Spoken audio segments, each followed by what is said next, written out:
एक IPS अधिकारी त्यांची काही महत्त्वाची मीटिंग अटेंड करून झाल्यानंतर त्यांच्या गाडीने आपल्या घरी परत जायला निघाले होते. पण अचानक वाटेत त्यांच्या गाडीसमोर एक खूप म्हातारी स्त्री येऊन उभी राहते. तिच्याकडे बघूनच समजत होते की ही महिला भीक मागून खाते, म्हणजेच ती भिकारी आहे. आता जेव्हा ती म्हातारी त्यांच्या गाडीसमोर येते तेव्हा ड्रायव्हर ब्रेक लावतो. आता इतक्यात IPS साहेब सोबत असलेले गार्ड पटकन गाडीतून उतरून त्या म्हातारीला धरून बाजूला करू लागतात. पण गाडीच्या आत बसलेले IPS साहेब खूप दयाळू स्वभावाचे असतात. जेव्हा ते त्या म्हाताऱ्या बाईला पाहतात तेव्हा ते स्वतः गाडीच्या खाली उतरतात आणि त्या म्हातारीजवळ जातात. तितक्यात ती म्हातारी IPS साहेबांना पाहून म्हणते की बेटा, तू आलास आणि माझ्यासाठी जेवण घेऊन आलास.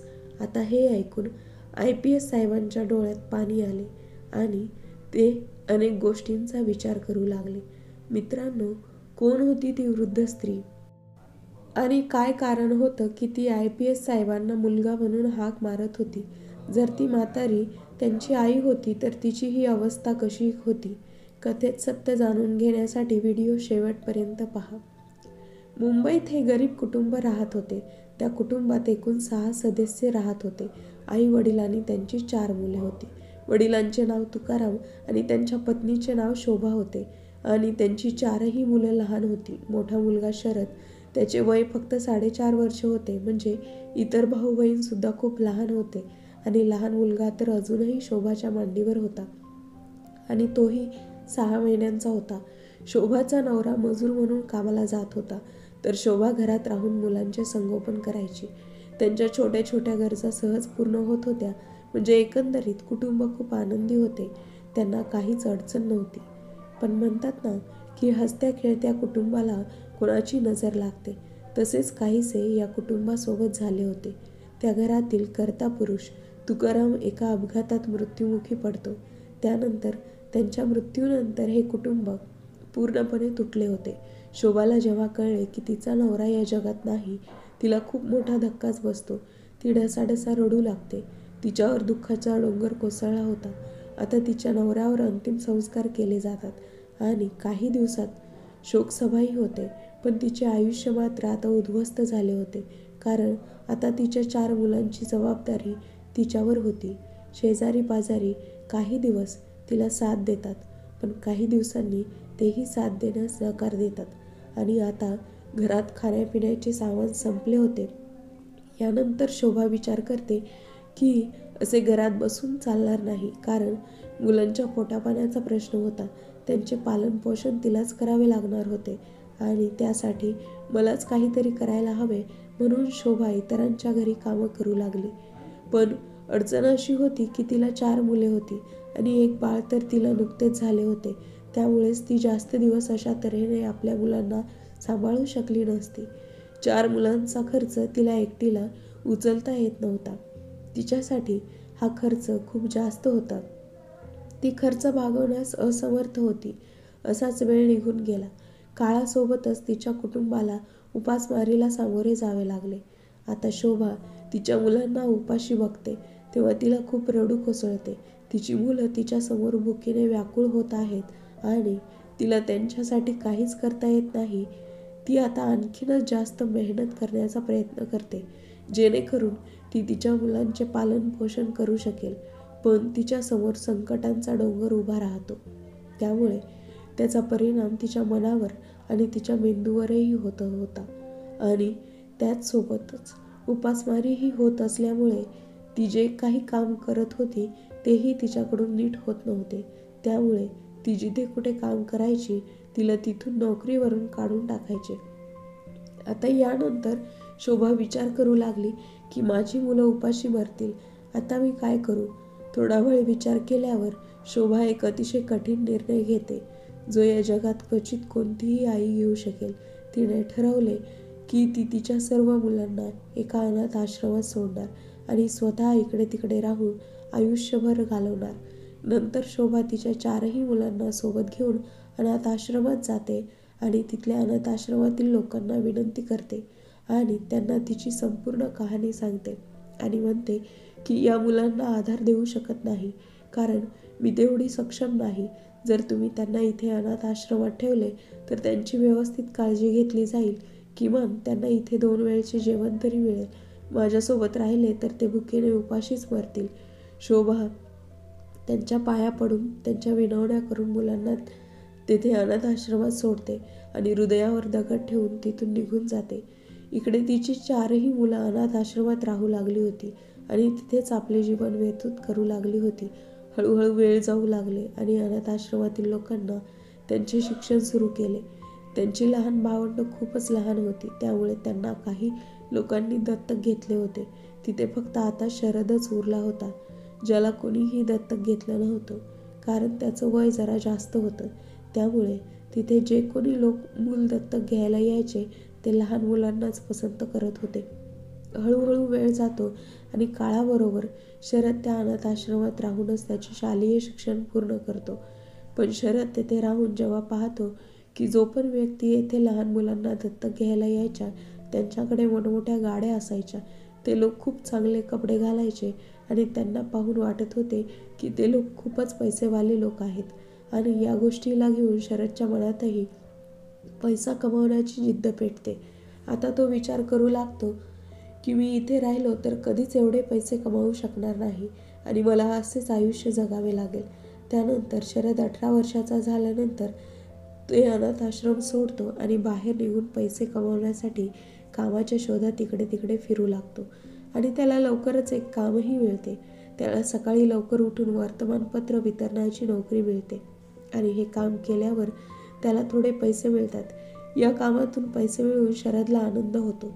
शरद वर्तमानपत्रे वाटण्यासोबतच त्याचे शिक्षण सुरू ठेवतो, कारण त्याला अद्याप कळाले होते की शिक्षण घेऊनच आपण पुढे काहीतरी करता येईल, कारण शिक्षणात खूप मोठी ताकद असते आणि जर शिक्षण चांगलं झालं तर पुढचं आयुष्यसुद्धा पूर्णपणे बदलू शकते. त्यामुळे शरद त्याचे ग्रॅज्युएशनला ॲडमिशन घेतो आणि सोबतच वर्तमानपत्रही वितरण करतो. हळूहळू असाच वेळ निघून जातो आणि वेळेसोबतच तो वर्तमानपत्राचे वाटप करत इतरही अनेक प्रकारची कामे करतो आणि ती काम करत असताना स्वतःच्या अभ्यासावरही लक्ष केंद्रित करतो, कारण त्याला माहीत होतं की आता जर कठीण मेहनत घेतली तर पुढील आयुष्य सुखकर आणि सोयीस्कर होईल. अशा प्रकारे तो त्याचे ग्रॅज्युएशन पूर्ण करतो. आता पदवीचे शिक्षण पूर्ण झाल्यानंतर शरदला कोणाकडून तरी कळते की जर IPS अधिकारी झालो तर माझं पुढील जीवन चांगले जगू शकेल. त्यानंतर शरद त्याच्या मनाशी ठरवतो की त्याला कितीही मेहनत करावी लागली तरी चालेल, पण मी IPS अधिकारी बनूनच राहील. त्यानंतर तो दिवस रात्र मेहनत करू लागतो. सकाळी लवकर उठून पेपर टाकतो, त्यानंतर रस्त्यावर उभे राहून लोकांच्या गाड्या साफ करतो आणि सोबतच शूज पॉलिश करतो आणि सोबतच त्याच्या अभ्यासावरही जोर देतो आणि त्यानंतरही जेव्हा वेळ मिळेल तेव्हा तो मुलांची ट्युशनही घेतो. अशा प्रकारे शरद रात्रंदिवस एक करून मेहनत करू लागतो आणि हळूहळू असाच वेळ निघून जातो आणि कालांतराने त्याची परीक्षा येते आणि त्या परीक्षेचा निकाल लागताच शरद खूप खुश होतो, कारण पहिल्याच प्रयत्नात त्याने परीक्षा पास केली होती. त्यानंतर तो जिथे काम करत होता तिथल्या सर्वांना सांगतो, तर तिथले लोकही त्याचे खूप कौतुक करतात आणि म्हणतात की तुझी खूप मोठी अचीवमेंट आहे. आता जर तू सर्व चाचण्या पास केल्या तर तू एक IPS अधिकारी होशील. यानंतर जसजसा वेळ निघून गेला तसतसा शरदने त्याची दुसरी परीक्षाही क्लिअर केली. त्यानंतर तो त्याची प्री आणि मेन दोन्ही क्वालिफाय करून घेतो. आता यानंतर जेव्हा शरद इंटरव्ह्यू देण्यासाठी हॉलमध्ये पोहोचतो आणि तिथले इंटरव्ह्यू घेणारे त्याच्या समोरच बसलेले असतात, तेव्हा त्यांची परिस्थिती पाहून त्याला विचारतात, तुझ्या कपड्यांकडे बघूनच असे दिसत आहे की तू खूप मोठ्या अडचणींचा सामना करून त्या अडचणींवर मात करून इथंपर्यंत पोहोचला आहेस. तेव्हा शरद मुलाखतकारांना त्याची संपूर्ण कथा सांगतो. तो त्यांना सांगतो की मी कसा अनाथाश्रमातून बाहेर पडलो आणि तिथून इथंपर्यंत झालेला प्रवास त्यांच्यासमोर उभा करतो. आता जेव्हा मुलाखत घेणारा त्याची संपूर्ण कहाणी ऐकतो की त्याची आई त्यांना अनाथ आश्रमात सोडून निघून गेली होती, कारण ती त्यांचं पोट भरू शकत नव्हती आणि तरीही त्यानंतर हा मुलगा इथंपर्यंत पोहोचला आहे. नंतर मुलाखत घेणारा हे ऐकून खूप आश्चर्यचकित होतो, कारण काही मुलांना सर्व प्रकारच्या सुविधा दिल्या जातात पण तरीही ती मुले इथंपर्यंत पोहोचू शकत नाहीत आणि एक शरद आहे जो अनाथ आश्रमातून इथपर्यंत पोहोचला आहे. ते शरदचे खूप कौतुक करतात आणि थोड्या वेळाने ते त्याला प्रश्न विचारू लागतात. मुलाखत बराच वेळ चालू राहते. त्यानंतर शरदला तेथून पाठवले जाते. शरद पुन्हा त्याच्या कामाला लागतो आणि आता दिवसभर काम करू लागतो. आता ज्या दिवशी शरदचा निकाल लागणार होता त्या दिवशी तो त्याच्या मालकाची गाडी साफ करत होता.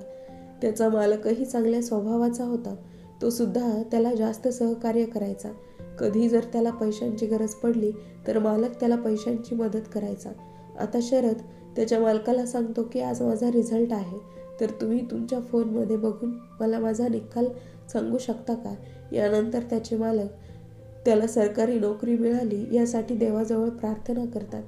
त्यानंतर मालक बाहेर पायऱ्यांवर बसून सारखा त्यांचा मोबाईल चेक करतात की शरदचा रिझल्ट कधी येणार आणि कधी त्यांना ती आनंदाची बातमी ऐकायला मिळणार. हळूहळू असाच वेळ निघून जातो आणि काही वेळाने त्याचे मालक अचानक मोठ्याने ओरडू लागतात. ते शरदला त्याच्याजवळ बोलवतात आणि त्याला ही आनंदाची बातमी देतात की जी परीक्षा तू देऊन आला होतास ती परीक्षा तू पास झाला आहेस आणि त्यात तुला चांगली रँकही मिळाली आहे. हे ऐकून शरद आनंदाने उड्या मारू लागतो आणि मालकाच्या पाया पडू लागतो. मालक त्याला उठवतात आणि प्रेमाने मिठी मारतात आणि त्याला म्हणतात की अरे, आता तू मोठा अधिकारी झाला आहेस. आता तू पाया पडायचे नाही तर मला मिठी मारायची आणि आजपासून आम्ही तुला सॅल्यूट मारणार. असे बोलून ते हळूच हसतात आणि शरद त्यांचे मनापासून आभार मानतो. कारण बऱ्याचदा त्याच्या मालकांनी त्याला खूप मदत केली होती. जेव्हा कधी शरदकडे पैसे नसायचे तेव्हा त्याच्या मालकांनी त्याला पैशांची मदत केली होती, जेणेकरून तो त्याच्या अभ्यासात आणखी जास्त व्यवस्थित लक्ष देऊ शकेल आणि त्याचे ध्येय गाठू शकेल. त्यानंतर शरद त्याच्या ट्रेनिंगवर निघून जातो आणि 2 वर्षाच्या ट्रेनिंगनंतर आज त्याची पोस्टिंग एका शहरात झाली होती. तेथे तो आपल्या ड्युटीला सांभाळत होता. शरद त्याचे कर्तव्य अगदी प्रामाणिकपणे करत होता. आता ज्या जिल्ह्यात शरदची पोस्टिंग झाली त्या जिल्ह्यामध्ये एक खूप मोठी क्राईम होत होते आणि आज त्याच क्राईममुळे त्याची तातडीने बैठक ठेवण्यात आली होती. शरदने त्या मीटिंगसाठी संपूर्ण पोलीस ठाण्यातील पोलिसांना बोलावले होते. शरद त्याच्या सहकारी, गाडी आणि आपल्या गार्ड आणि ड्रायव्हर सगट सरळ त्या मीटिंगमध्ये पोहोचतो. त्या क्राईमशी संबंधित संपूर्ण मीटिंग तेथे संपते आणि आता शरद साहेबांची गाडी घराच्या दिशेने चालली होती. तेव्हा रस्त्यात अचानक एक म्हातारी महिला त्यांच्या गाडीसमोर येऊन उभी राहते. कारच्या समोर एक वृद्ध महिला उभी राहिल्याची ड्रायव्हर पाहतो. तेव्हा तो अचानक गाडी थांबवतो आणि गाडी थांबताच शरद सोबत आलेला गार्ड ताबडतोब गाडीतून खाली उतरतो. शरदला खूप आश्चर्य वाटते आणि डोळ्यातून अश्रू वाहू लागतात, कारण शरदला या जगात आपले म्हणणारे असे कुणी नव्हते. लोकांनी त्याला चांगला पाठिंबा दिला होता, पण कोणाशीही त्याच्याशी संबंध प्रस्थापित करण्याचा प्रयत्न केला नव्हता. आणि आज पहिल्यांदा या आईने त्याला आपला मुलगा म्हणून संबोधले होते आणि ते ऐकून तो रडू लागतो.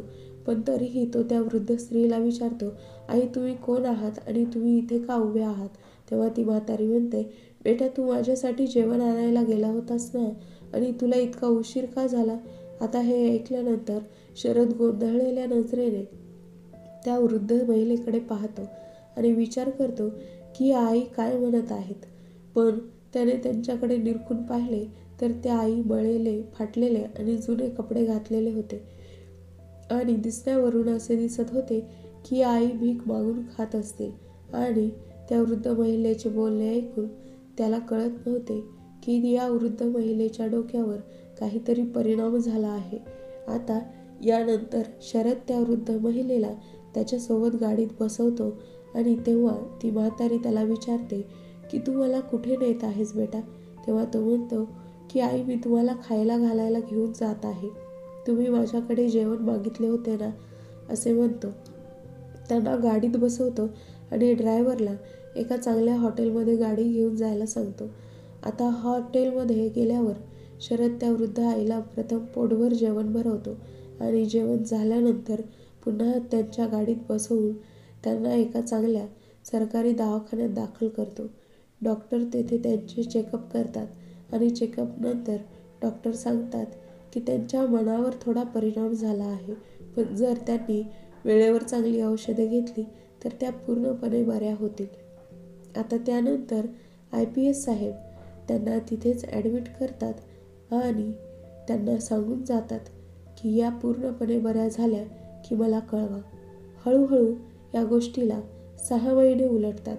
एक दिवस अचानक डॉक्टरांचा शरदला फोन येतो की ज्या आईला तुम्ही इथे सोडून गेले होते त्यांची तब्येत आता पूर्णपणे बरी झाली आहे आणि आता तुम्ही त्यांना डिस्चार्ज करून घेऊ शकता.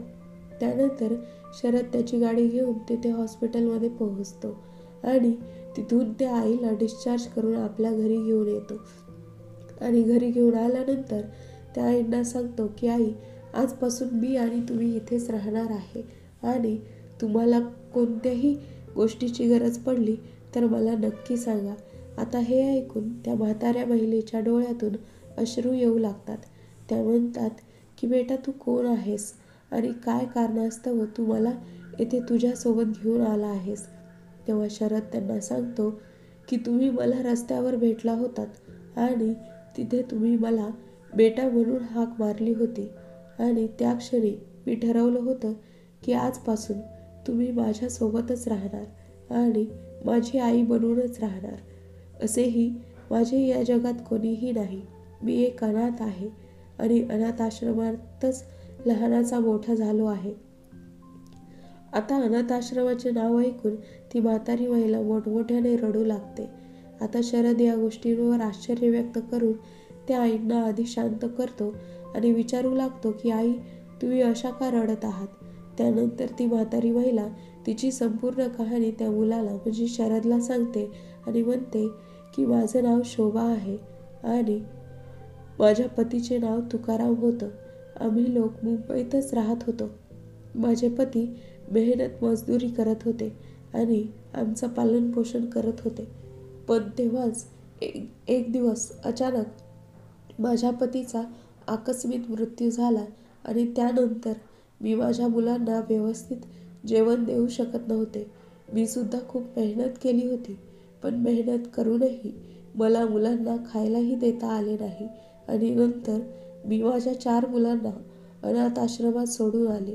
आता या सगळ्या गोष्टी ऐकून शरदला त्याचे बालपणीचे आठवण येऊ लागतात आणि तो त्यांना विचारतो, आई, तुमच्या मोठ्या मुलाचे नाव काय होते.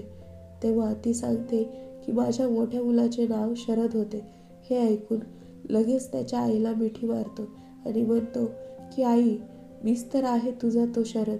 आता त्याच्या आईला हे कळले की हाच तो मुलगा आहे ज्याला मी अनाथ आश्रमात सोडून गेले होते. तेव्हा ती खूप मोठ्याने ढसाढसा रडू लागते. तर शरद त्याच्या आईची अशी अवस्था पाहून तोही ढसाढसा रडू लागतो आणि थोड्या वेळाने दोघेही शांत होतात आणि शांत झाल्यानंतर शरद आपल्या आईला विचारतो की आई, तू त्यानंतर आम्हाला कधी भेटायला का आली नाहीस. त्यानंतर त्याची आई सांगते की बेटा, त्या दिवशी तुम्हाला अनाथ आश्रमात सोडल्यानंतर मी जेव्हा बाहेर निघाली तेव्हाच अचानक माझा ॲक्सिडेंट झाला होता आणि त्यानंतर मी जेव्हा शुद्धीवर आली तेव्हा मी दवाखान्यात होती आणि डॉक्टर साहेब माझ्यावर उपचार करत होते. तेव्हा शरदलाही कळाले होते की ॲक्सिडेंटमुळे आईची मानसिक स्थिती खराब झाली होती आणि त्यानंतर आता त्या पूर्णपणे बऱ्या झाल्या होत्या आणि म्हणूनच त्यांना या सर्व गोष्टी आठवू लागल्या. शरदला त्याच्या आईची मजबुरी समजून घेतो आणि मग आईची सेवा करू लागतो. आता तो आईला त्याच्यासोबत ठेवून तिची सेवा करू लागतो. आता एक दिवस त्याची आई त्याला विचारते की बेटा, तू इथे आहेस पण तुझे 3 भाऊ बहीण कुठे आहेत. आता शरद त्याच्या आईला सांगतो की आई, आता जर तू मला भेटली आहेस तर माझे भाऊ बहीणही मला एक ना एक दिवस नक्की भेटतील.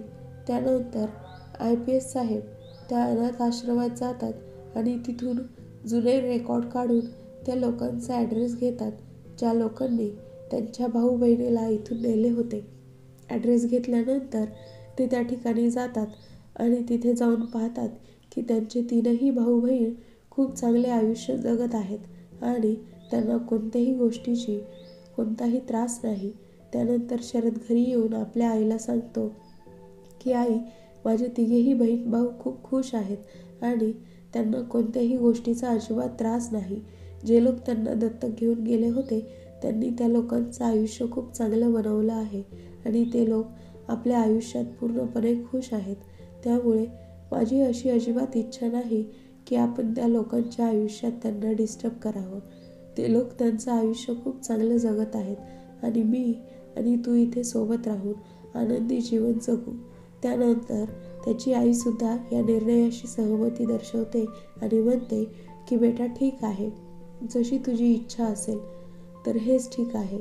आता यानंतर आई आणि मुलगा दोघंच या घरात राहू लागतात आणि हळूहळू असाच वेळ निघून जातो.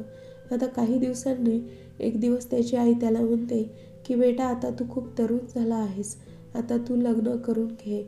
जर तुझं लग्न झालं तर सुनबाई या घरात येईल आणि माझंही घरात मन लागेल. कारण शरद अनेकदा कामासाठी बाहेर असायचा आणि त्या काळात त्याची आई घरात एकटीच असायची. आता शरदही त्याच्या आईच्या म्हणण्यानुसार लग्नाला तयार होतो आणि लग्नासाठी इकडे तिकडे मुलगी शोधू लागतो. काही दिवसानंतर मुलगी शोधल्यानंतर त्याला एक मुलगीही भेटते आणि तो त्याच्या आईला त्या मुलीला दाखवतो आणि आई म्हणतो की आई, जर तू सांगशील तर मी तिच्याशी लग्न करायला तयार आहे.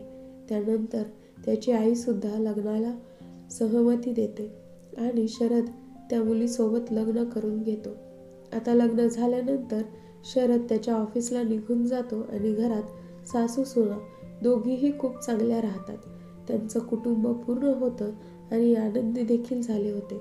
मित्रांनो, ही होती कहाणी एका अशा मुलाची ज्याने बूट पॉलिश केले, गाड्या साफ केल्या, मुलांची ट्युशन घेतली आणि त्यानंतर स्वतःही ध्येय साध्य केले. त्या लोकांनी या कथेतून धडा घ्यावा, ज्यांच्याकडे सर्व काही आहे आणि सर्व काही असतानाही विविध कारणे देतात की आम्हाला ही मिळालं नाही, आम्हाला ते मिळालं नाही, नाहीतर आम्ही हे केलं असतं, नाहीतर आम्ही ते केलं असतं. असे काही नसते. मित्रांनो, जर माणसाने ठरवले तर तो एकटा अनेक गोष्टी करू शकतो, जसे या कथेत शरदने करून दाखवले. मित्रांनो, तुम्हाला काय वाटतं शरदबद्दल आणि त्याच्या आईबद्दल? तुमचे जे काही मत असेल ते कमेंटमध्ये सांगा. कथा आवडली असेल तर चॅनलला लाईक, शेअर आणि सबस्क्राईब करायला विसरू नका. भेटूया नवीन एका कथेमध्ये.